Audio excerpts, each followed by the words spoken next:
কারণে জর্ডানের ওই এলাকাটাকে আল্লাহ বললেন জিব্রাইল এলাকাটারে হাতে তুলে নে, আকাশের উপরে তুলে পুরো এলাকা সহ মানুষ সহ জমিনের মধ্যে গেড়ে দে। জমিনের নিচের মাটি উপরে নিয়ে গেল কে? উপরের মাটি নিচে নিয়ে গেল কে? পুরো জায়গাটা এখন ডেড সি হয়ে গেছে। কি সি? ডেড সি নাম শুনেন নাই বোধহয়? আজকে শুনে রাখেন, এটারে বলে মৃত সাগর। এটা গজবের জায়গা, ওখানে মানুষও ডুবে না। লবণের ডেনসিটি, সল্টের ডেনসিটি এত হাই, এই পানির মধ্যে এত গজব, এর মধ্যে কোনো মাছ জন্মায় না, চিংড়ি জন্মায় না, কাঁকড়া জন্মায় না, ব্যাং হয় না, শ্যাওলা হয় না, কিচ্ছু বাঁচে না। এটা গজবের জায়গা, চিল্লায় বলেন ঠিক কিনা? যে আল্লাহ জর্ডানের এলাকাটারে ধ্বংস করে দিল, ওই আল্লাহ আজও আছে না নাই?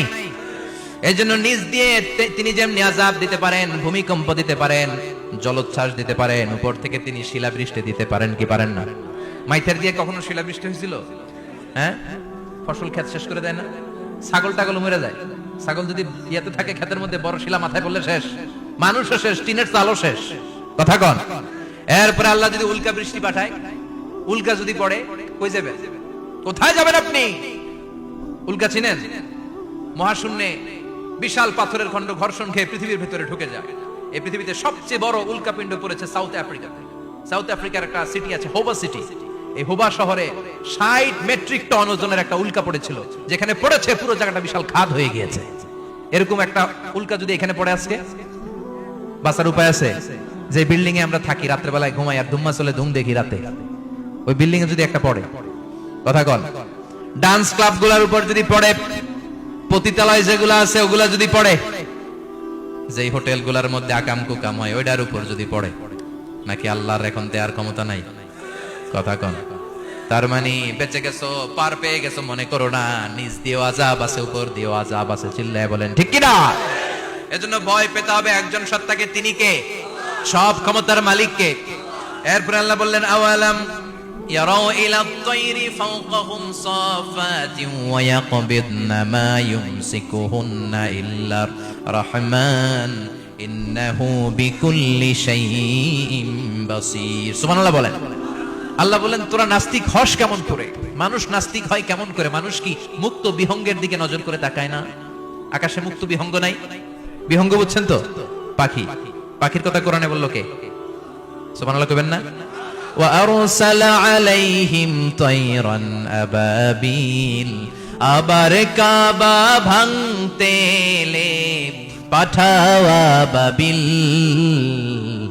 দাও খোদা দাও আমায় আবার উমার দারাজ দিল, দাও খোদা দাও আমায় আবার উমার দারাজ দিল। সুবহানাল্লাহ পড়েন। এই যে আল্লাহ বললেন ওয়া আরসালা আলাইহিম, তারপর তায়রান আবাবিল, তায়ের মানে পাখি, তায়ের মানে কি? আবার জান্নাতে যারা যাবে তাদেরকে পাখির ভুনাগোশত খাওয়াবে কে?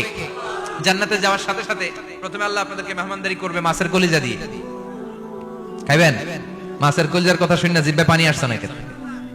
আউয়ালু তুআমিন ইয়াকুলুহু আহলুল জান্নাতি ফাজিয়াদাতু কাবিদিল হুত। প্রথমে মাছের কলিজা, এরপরে পাখির ভুনাগোশত। তার মানে পাখির কথা কোরআনে আছে না নাই? আবার সাইয়েদনা সুলাইমান আলাইহিস সালামের একটা পাখি ছিল, ওইটার নাম কি ছিল? হুদহুদ পাখি। মাথার উপর দিয়ে চলতো, আর ওইটার চোখে জুমিং পাওয়ার আল্লাহ এত বেশি দিয়েছিল, এটা জমিনে নজর করলে বুঝতে পারতো কয় হাজার ফিট নিচে পানি আছে, পানিটা মিষ্টি না লবণাক্ত না কেমন, দেখে দেখে মুহূর্তের মধ্যে সাইয়েদনা সুলাইমানের কাছে সব তথ্য সরবরাহ করে দিত। কোন সুবহানাল্লাহ। এজন্য আল্লাহ বললেন নাস্তিক গুলো কি পাখির দিকে তাকায় না? এই পাখির দিকে তাকালে পাখির রব আল্লাহরে খুঁজে পাওয়া যায়। পাখির দিকে তাকালে, মুক্ত বিহঙ্গের দিকে তাকালে কেমন করে পাখিগুলো উড়ে যায়। এই পাখিগুলো আকাশে ধরে রাখে কে? মা ইউমসিকুহুন্না ইল্লার রাহমান। ওই রহমান ছাড়া কেউ পাখিগুলোর সামনে ধরে রাখতে পারে না। কত শত আয়াতে যে আল্লাহ পাখির কথা বলেছেন হিসাব নাই, কত ধরনের পাখি যে আল্লাহ বানিয়েছেন কোনো হিসাব নাই। আপনারা ঘরে জিওগ্রাফিক্যাল চ্যানেলগুলো দেখেন? হ্যাঁ, না জি বাংলা দেখেন? স্টার জলসা, কিরণমালা কি দেখেন? জিওগ্রাফিক্যাল চ্যানেল দেখবেন। ওখানে দেখবেন একটা পাখি আল্লাহ তৈরি করেছে, পৃথিবীর সবচেয়ে ছোট পাখি, নাম হলো হামিং বার্ড। কি নাম? The smallest bird ever in the world. সবচেয়ে ছোট। এটা প্রাপ্তবয়স্কে 3 থেকে 5 ইঞ্চি লম্বা হয়। এটার পূর্ণ যৌবন এটা লম্বা কতদূর? 3 থেকে 5 ইঞ্চি। এটা প্রতি সেকেন্ডে ডানা ঝাপটাতে পারে 80 বার। কয়বার? আমাদের ডানা আছে না 2টা? আপনি আপনার ডানা 1 সেকেন্ডে কয়বার ঝাপটাতে পারবেন? হ্যাঁ, আমি ঝাপটাইলাম, কয়টা হইছে 1 সেকেন্ডে? হ্যাঁ, তিনটা চারটা ঝাপটা দিতেই আমার সেকেন্ড শেষ, কিন্তু এই পাখিটা প্রতি সেকেন্ডে তার দুই পাখা ঝাপটায় কয়বার? পৃথিবীর সব পাখি সামনে ওড়ে, তো এই পাখি সামনে যেমনি ওড়ে এট দ্য সেম টাইম এই পাখি পিছনের দিকে উঠতে পারে। সুবহানাল্লাহ, বাড়িতে যাই বললেন। ইউরোপের আল্পস পর্বতমালায় গুগল করবেন যে আজকে গুগলে লিখবেন যে আলপিন সুইফট একটা পাখি আছে। এই পাখিটা একবার যখন শূন্যে উড়াল দেয়, উড়ন্ত অবস্থায় এটা আকাশে 6 মাস থাকতে পারে। আকাশের মেঘের আপ থেকে পানি খায়, শূন্যে ভেসে বেড়ানো পোকামাকড় ধরে খেয়ে বেঁচে থাকে। 6 মাস পরে একবার জমিনে ল্যান্ড করে নামে কয়েকদিন থেকে আবার উড়াল মারে, আবার 6 মাস। আলপিন সুইফট। আরেকটা পাখি আছে, অদ্ভুত পাখি, নাম হোমা বার্ড। এই হোমা বার্ড উড়ন্ত অবস্থায় ডিম পেড়ে দেয়, আর ওই ডিমটা জমিনে পড়ার আগেই মাঝখানে ডিম ফেটে বাচ্চা বেরোয়, বাচ্চা উঠতে শুরু করে দেয়।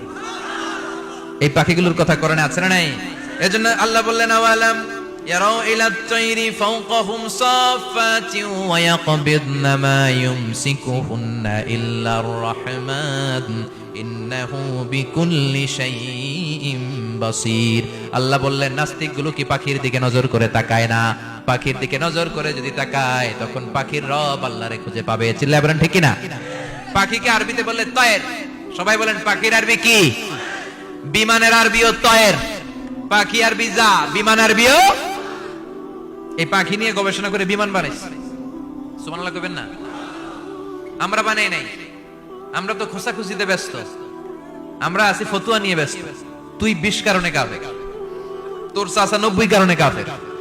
তোর চাচা মরলে যেই জায়গায় কবর দেয়া হবে, ওই কবরের মাটির উপরে যে ঘাস উঠবে, ওই ঘাস যে গরু খাবে, ওই গরুর দুধ যে খাবে, ও কাফের। আছে না নাই? খালি কাফের ফতুয়া দেয় ব্যস্ত। আমরা ফতুয়া নিয়ে রইলাম, আর ওরা সব আবিষ্কার করে ফেললো। উইলবার রাইট আর অরভিল রাইট, এই দুই ভাই 1903 সালে এই বিমান আবিষ্কার করেছে এই আয়াতের উপর গবেষণা করে। আওয়ালাম ইয়ারাউ ইলাত তাইর, ওরা কি পাখি নিয়ে ভাবে না? আমাদের তো ভাবার সময় নাই, আমরা আছি মদ নিয়ে আর নারী নিয়ে আর জুয়াবাজি নিয়ে। চিল্লায় বলেন ঠিক কি না? এমন অনেক মন্ত্রীদের হোটেল আছে যেখানে পতিতালয়ের আড্ডাখানা। চিল্লায় বলো ঠিক কি না? মুসলমান রাজ মদ আর নারী নিয়ে ব্যস্ত, আর ইহুদি খ্রিস্টানরা আমাদের সব ঐতিহ্যকে ধারণ করেছে। উইলবার রাইট অরভিল রাইট গবেষণা শুরু করে দিল। পাহাড়ে শুয়ে শুয়ে দুই ভাই খালি পাখির ছবি আঁকে, কেমনে পাখিগুলো ডানা ঝাপটা মেরে ওঠে, কেমনে নামে। গবেষণা করতে করতে করতে প্লেন বানায় ফেললো 1903 সালে। আজ থেকে 100 বছর আগের স্টোরি শোনাচ্ছি আপনাদের। তখনকার বিমান এখনকার বিমানের মতো ছিল না। আপনি দেখবেন যে শুরুতে বিমান কেমন ছিল। শুরুতে ভাঙ্গাচুরা দুইটা পাখা নিয়ে একটু উড়ে আবার ধপাস করে পড়ে, কিন্তু আশা হারায় নাই, আবার উড়ে ধপাস করে পড়ে। আমেরিকাতে সুবিধা করতে পারেনি। ফ্রান্সের এক কিং তাদেরকে ডোনেট করেছে বিপুল অঙ্কের টাকা দিয়ে। তারা প্রথম ফ্রান্সের একটা শহর থেকে আরেকটা শহরে পৃথিবীর প্রথম প্যাসেঞ্জার প্লেন নিরাপদে ল্যান্ড করেছে। মানুষের উড়ার স্বপ্ন সফল হতে শুরু করলো। এখন বিভিন্ন ধরনের বিমান একটার পর একটা শুরু হয়েছে। এই পৃথিবীর সবচাইতে দ্রুতগামী যে বিমানটা আগে ছিল, নাম ছিল কনকর্ড, যাত্রীবাহী বিমান। এটার পরে এখন একটা বাইরে হয়েছে বোম সুপারসনিক। কি নাম? Bomb supersonic. এত স্পিডে চলে, এই মাত্র দেখলেন এদিকে, এরপর দেখবেন নাই ওইদিকে। সুবহানাল্লাহ পড়ে। কি বিশাল বিশাল ডবল ডেকার গুলো নিয়ে শূন্যে উড়াল দেয়। A3 এয়ার বোয়িং A380 বর্তমান পৃথিবীতে সবচেয়ে বড় প্যাসেঞ্জার বিমান। কার্গো বিমান তো এগুলোর 7-8 ডবল বড় হয়। I am talking about the passenger plane A380। 525 জন যাত্রী নিয়ে এটা শূন্যে উড়াল দেয়। 525 জন যাত্রী, কেবিন ক্রু, পাইলট, বিমানের ওজন, খাবার দাবারের ওজন, ফুয়েলের ওজন, 525 জনের লাগেজ টাগেজের ওজন, এই সব নিয়ে শূন্যে উড়াল দেয়। সুবহানাল্লাহ কইবেন না? এই বিমান আবিষ্কারের আগ পর্যন্ত গোটা বিশ্বব্যাপী সব দেশে দেশে ছিল সেনাবাহিনী আর নৌবাহিনী। বিমান আবিষ্কার হওয়ার সাথে সাথেই শুরু হয়ে গেল বিমান বাহিনী, এয়ার ফোর্স, মিলিটারি।